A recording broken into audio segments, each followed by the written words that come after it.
A very good evening to all of you. I'm Dr. Prakash. I'm the Secretary of MSART for the term 2024 to 2026. On behalf of MSART, I extend a warm welcome to all of you joining us today for this webinar co-organized by Inti Labs. So MSART is basically a non-profit organization dedicated to representing our ART practitioners and healthcare professionals in the dynamic field of fertility practice. Throughout our journey, we are committed to foster information exchange through engaging conferences and education events. These initiatives have cultivated a culture of shared learning, fostering continuous development and collaboration among our esteemed community members. This year, we have tailored a series of tailored activities thoughtfully crafted for healthcare professionals like yourself.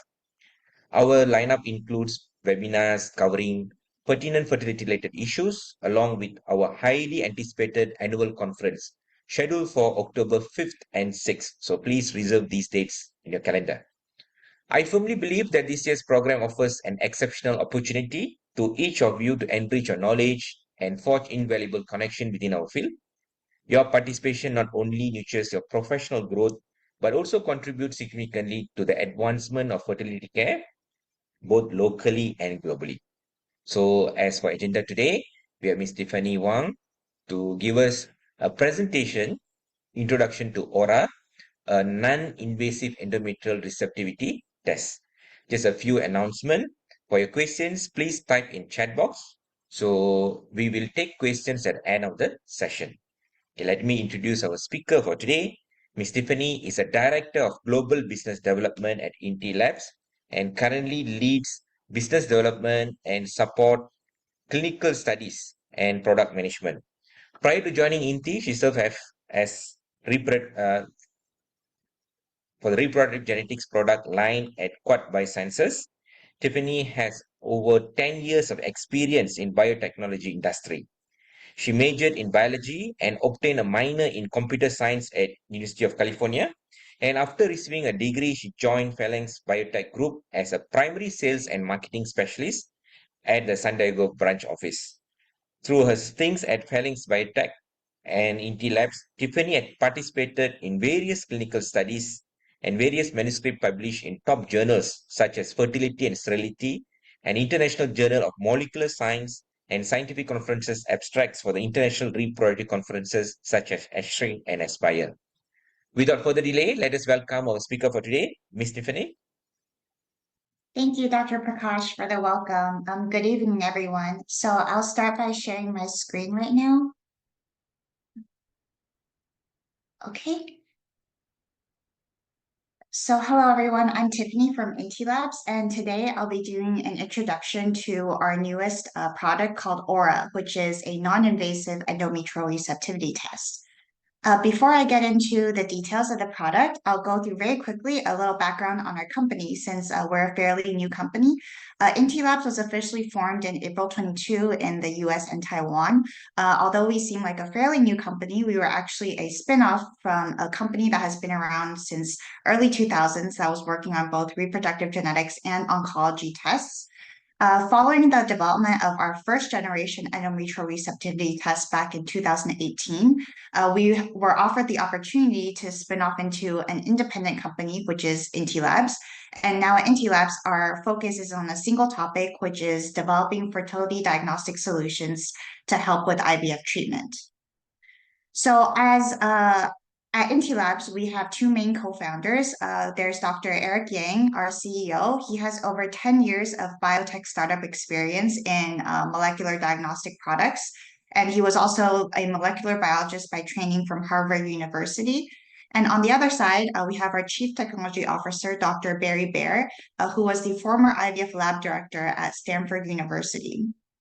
So through the leadership of Dr. Yang and Dr. Barry Baer, we are developing a clinical solutions platform that is trying to optimize the IVF treatment protocol. So on the PowerPoint here, we see that the embryo implantation process is listed out. At Inti Labs, we are focused on mainly two areas. The first is looking at oocyte quality. And the second area, which is the main focus of my talk today, is focused on the embryo implantation side, more specifically the endometrium.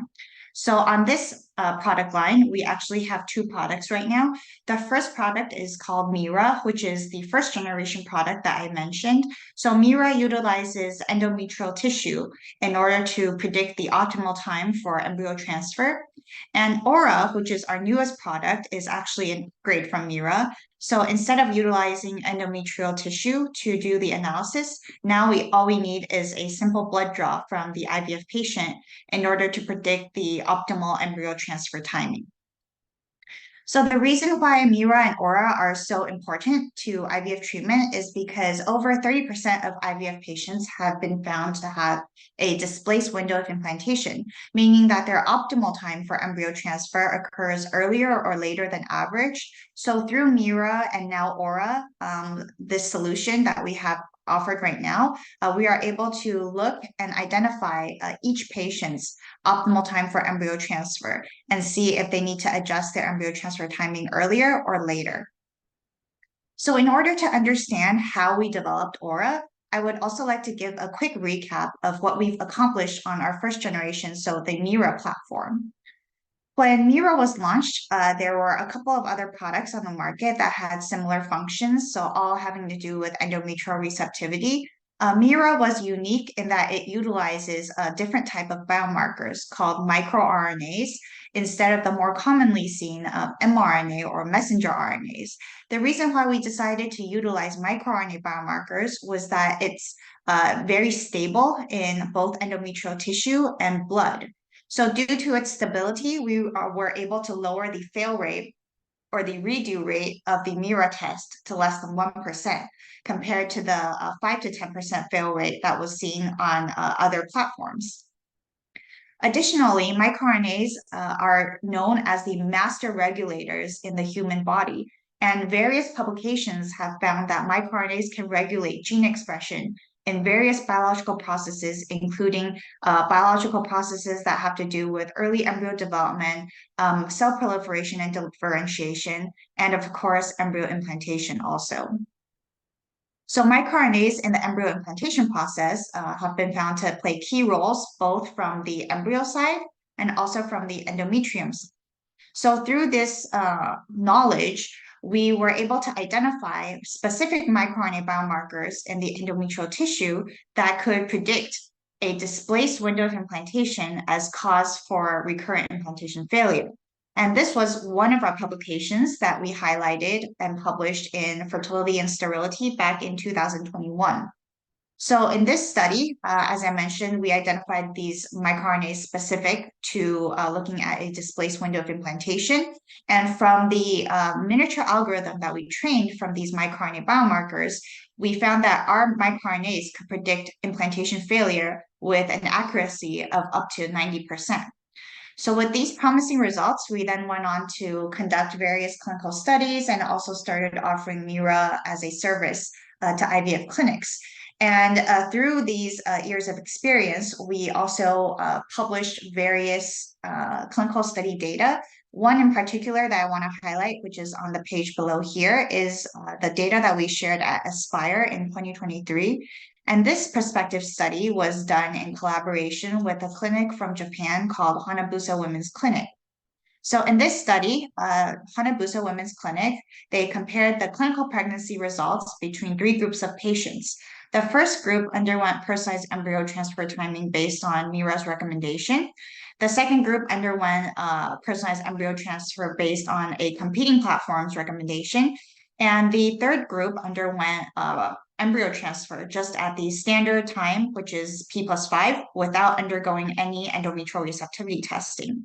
So as we can see from the chart here, the clinical pregnancy rate for Mira is higher than both compared to the competing platform and also the so-called control group that did not undergo any endometrial receptivity test. So we can see Mira's clinical efficacy through this prospective study here. And from this experience and also the clinical database that we've accumulated over the past couple of years on Mira, we were able to go on and develop our Aura test, the first non-invasive endometrial receptivity test. And the biggest difference between Aura and all the other tests on the market right now is that it's non-invasive. So instead of using endometrial tissue for endometrial receptivity analysis, all we need from the patient is a blood draw instead. And as I mentioned a couple slides earlier, because of microRNA biomarkers stability in both endometrial tissue and blood, we were able to convert the microRNAs that we used on the Mira platform onto our Aura platform. So Aura, similar to Mira, also utilizes the same stable microRNA biomarkers, but in the bloodstream instead. So due to utilizing the same type of microRNA biomarkers, we are still able to keep a very low fail rate of the testing solution overall. And the reason why extracellular microRNAs or microRNAs in the blood exist is because they act as communication vessels to transport signals between tissues and different cells and organs. So through identifying the microRNAs that have to do with endometrial receptivity in the blood, then we can utilize those expression signals to reflect what status the endometrium is at right now. And that's the reason why we were able to develop the Aura test. And actually, there's a couple of other tests on the market that also have a similar function, but in different clinical utilities. So, for example, a test called AlloMap and also Singapore's MIRXIS, which obtained Singapore's HSA approval. Both of these assays are using blood to predict the status of a specific organ. So, for example, MIRXIS uses the microRNA biomarkers in blood to detect early detection of gastric cancer. And on the other hand, AlloMap is utilizing blood and the RNA biomarkers in the bloodstream to look at heart transplant rejection. So both of these have provided us with a roadmap on the potential of utilizing the microRNA biomarkers in blood to develop a test for endometrial receptivity. And how we did this was highlighted in a clinical study that was published earlier this year in International Journal of Molecular Sciences. In this clinical study, we recruited patients between the ages of 21 to 45 that had at least a BMI of greater than 18.5 and had at least one good grade blastocyst to use for transfer. So all of these patients that were recruited had already planned to undergo an endometrial receptivity test, more specifically MIRA test. So the first month after they were recruited, a mock cycle was performed. In the mock cycle on P+5, an endometrial tissue biopsy was done for MIRA. On the same day, an additional blood draw was also drawn in preparation for Aura's development purposes. Then Mira analyzed the endometrial tissue biopsy that the patient that was obtained from the patient and recommended embryo transfer timing either at P+4, P+5, or P+6. These patients then went on to do their personalized embryo transfer based on Mira's recommended timing. And for the patients that had a successful pregnancy outcome, then we could utilize their corresponding blood samples that were already collected to build Aura's algorithm. So what we did was we ran NGS, we performed next generation sequencing on all the blood samples that had a known pregnancy result and a known endometrial stage. And from our next generation sequencing results, we found that there were 135 circulating microRNAs in the bloodstream that were being stably expressed in the three different endometrial stages. So in both P+4, P+5, and P+6. So by confirming these microRNAs that were being stably expressed, we could utilize the 135 microRNAs that we identified to start building our Aura algorithm. And we confirmed this doubly by making sure that the microRNA biomarkers that we identified all had to do with the embryo implantation process. And from the top 10 biological process functions that we see here, we see that the microRNAs that were identified for Aura are all involved in very important processes, both from the endometrium side and also embryo side for the embryo implantation process. So now that we've confirmed that the 135 microRNA biomarkers are what we wanted to use for our Aura test, we utilized 111 clinical samples to build and train the Aura algorithm or prediction model. Once we achieved an accuracy, a training accuracy of over 90% for the initial algorithm, we wanted to further validate it with an independent set of clinical samples to really test the actual accuracy of the aura algorithm. So we used an additional 73 blood samples, clinical blood samples from IVF patients that already had a known pregnancy result and a known endometrial stage result. But we could blind test the aura algorithm that was built. So by utilizing these 73 samples as a blind test for aura, we found that aura's algorithm achieved an accuracy of over 95% in predicting the correct endometrial stage. So with these promising results, we then went on to do a second set of aura clinical validation. And this set of clinical validation was actually done on the blood draws that were done on the same day as the personalized embryo transfer. So if you can recall, the patients that underwent MIRA underwent a personalized embryo transfer either on day 4, day 5, or day 6 of an HRT cycle. So on the same day as their personalized embryo transfer was performed, we also drew blood from the patient again. So either on day 4, day 5, or day 6, depending on their MIRA result. And the idea behind this is that once the aura algorithm was built, we can place the blood draws from the day of personalized embryo transfer back into the aura algorithm and double confirm that on the day of embryo transfer, their blood samples indicated that their endometrium was in the receptive stage. So in this set, we had 44 clinical samples, 27 of which were pre-receptive, meaning that they transferred on P+6, and then there were 17 that were receptive, meaning that they went on to transfer at P+5.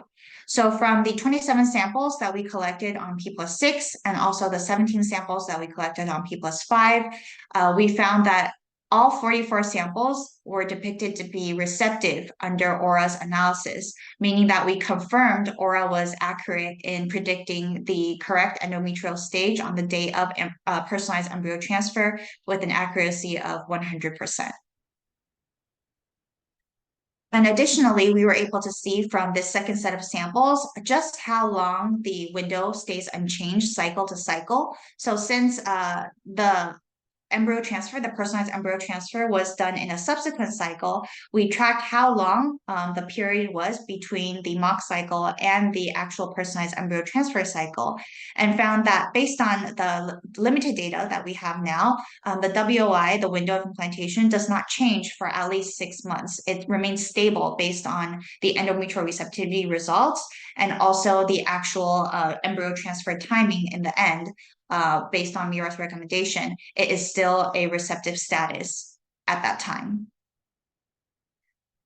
And so right now, we have actually started offering aura test services in parts of Asia Pacific. So from one of the clinics that we are collaborating with, they were kind enough to share their in-house clinical data with us so far.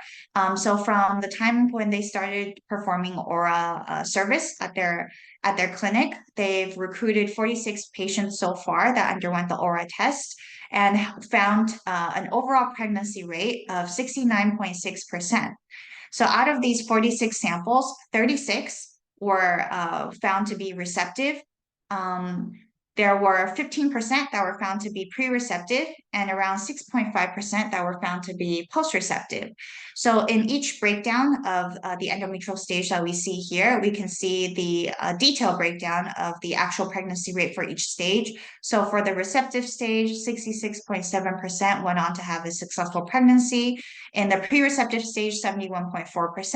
And in the post-receptive stage, since this is quite limited data so far, but we're seeing very promising results, it's 100% clinical pregnancy rate so far for this clinic.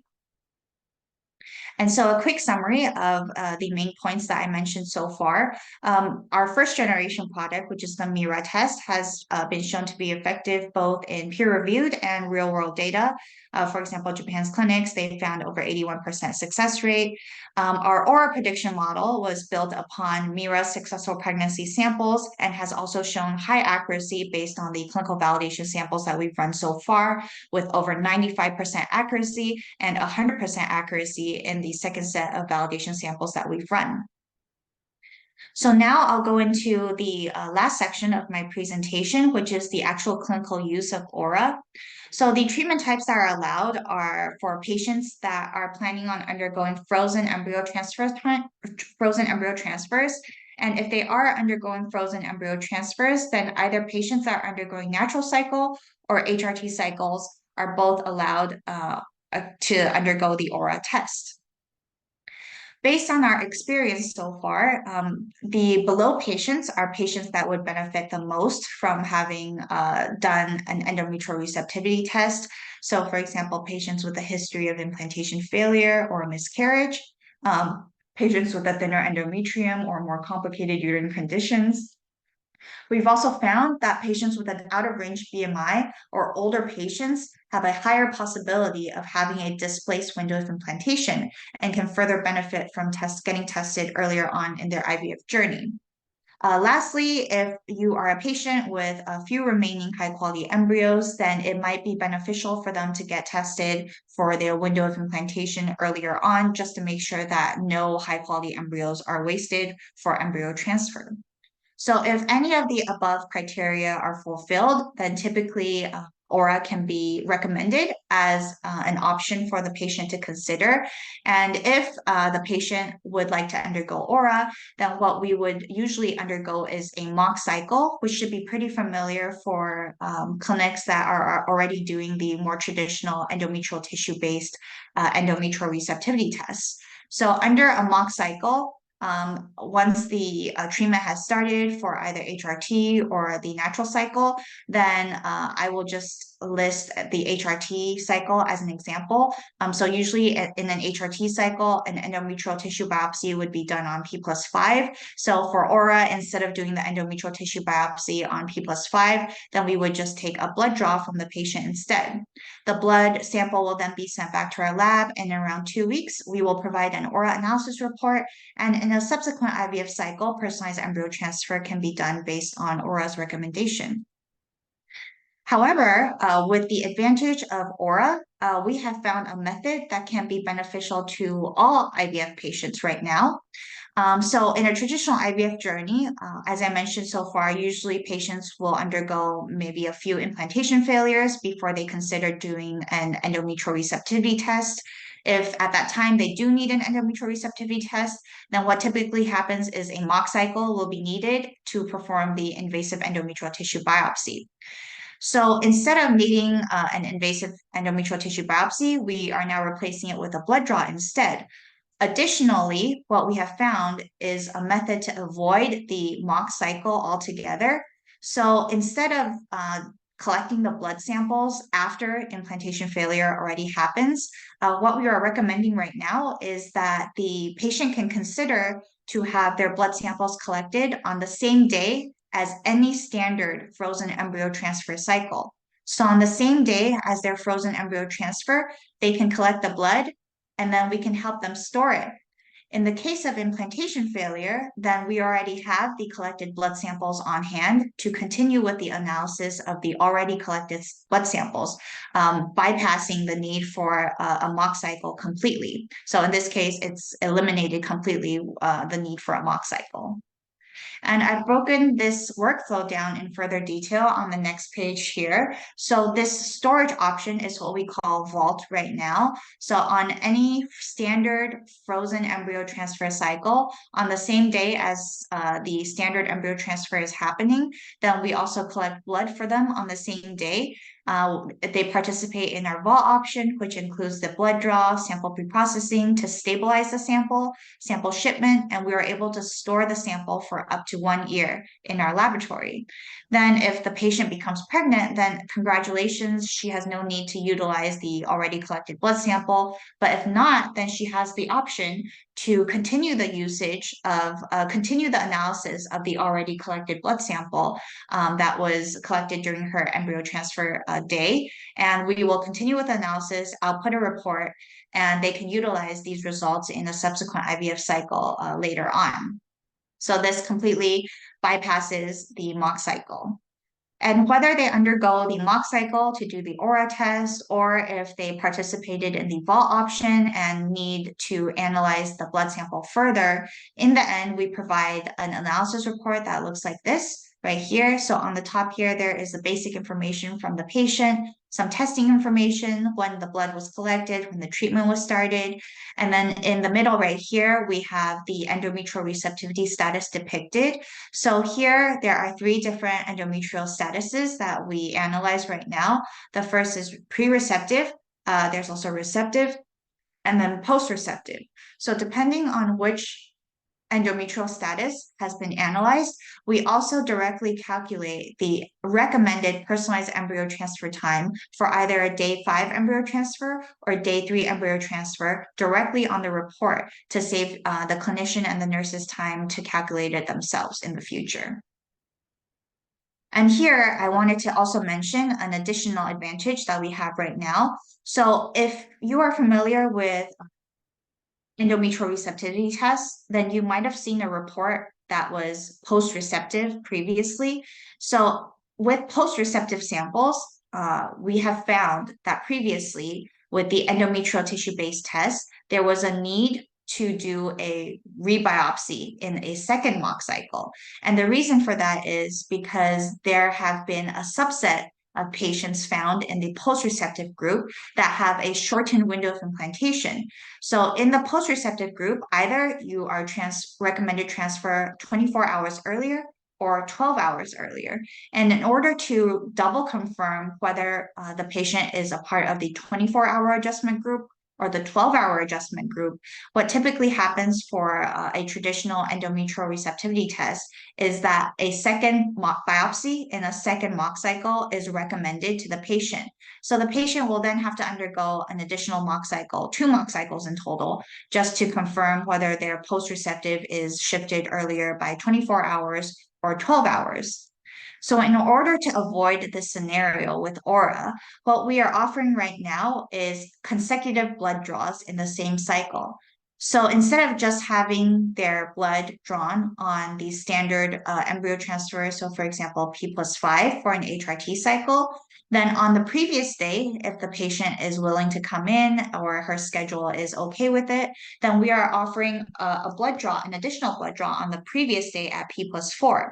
So in the case where we receive both samples in our lab and we start analyzing the P+5 blood draw, find that it is post-receptive, then we can automatically analyze the already collected P+4 sample to confirm in the same cycle whether they should transfer earlier by 24 hours or 12 hours instead.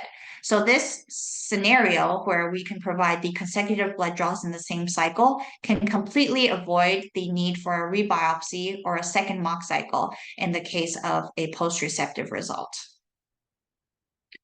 So lastly, I will go do a quick recap of the advantages of Aura.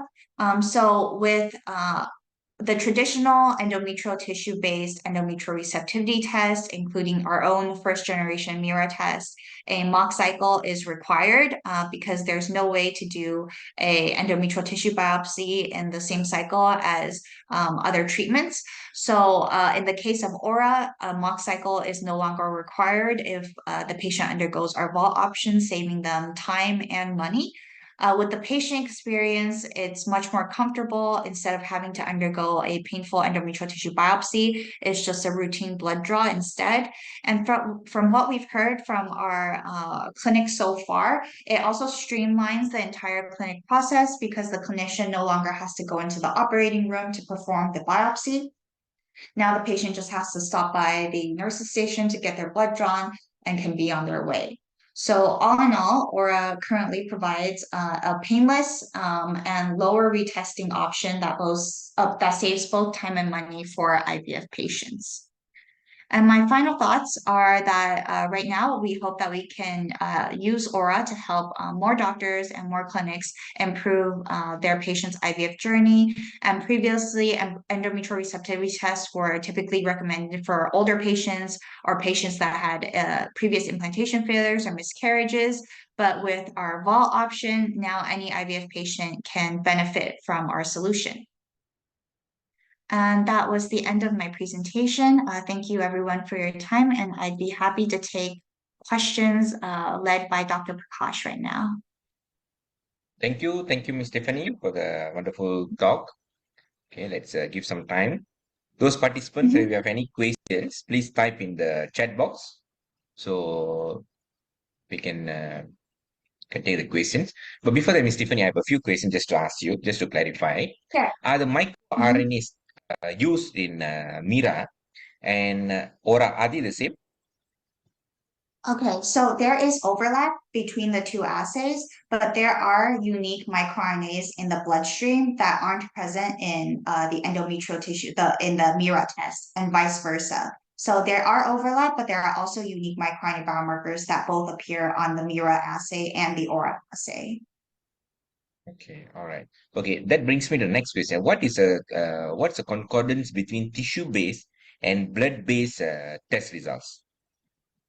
Okay, so actually right now this is the result from our first publication. The concordance or the accuracy, which we call it, is over 95% right now between the tissue-based test and the blood-based test. All right. Okay. Then you are talking about two different things, a full aura test as well as the volt options, right? Mhm. So, in your opinion, under what condition should a clinician should use the full aura test or the volt option?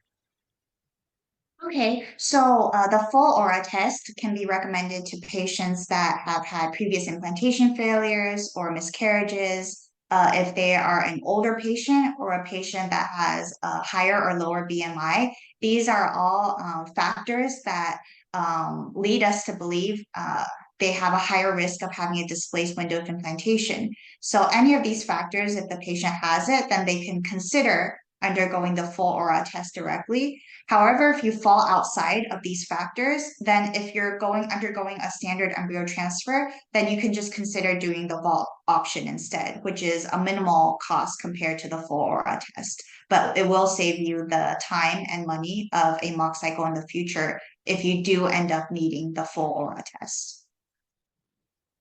Okay, thank you, Ms. Stephanie. Let's see if there are any other questions participants are asking. Okay, just another one more question. What is the validity of this aura test? I mean, let's say if I'm doing for the mock cycle, whatever you done, mock cycle, right? Let's say we're going to do the Mhm. embryo transfer next 6 months after. Is this test still Mhm. applicable? Yes, that's fine. That's totally fine. So I mentioned in my presentation that from our clinical study, we tracked the window to stay unchanged for up to 6 months at that time.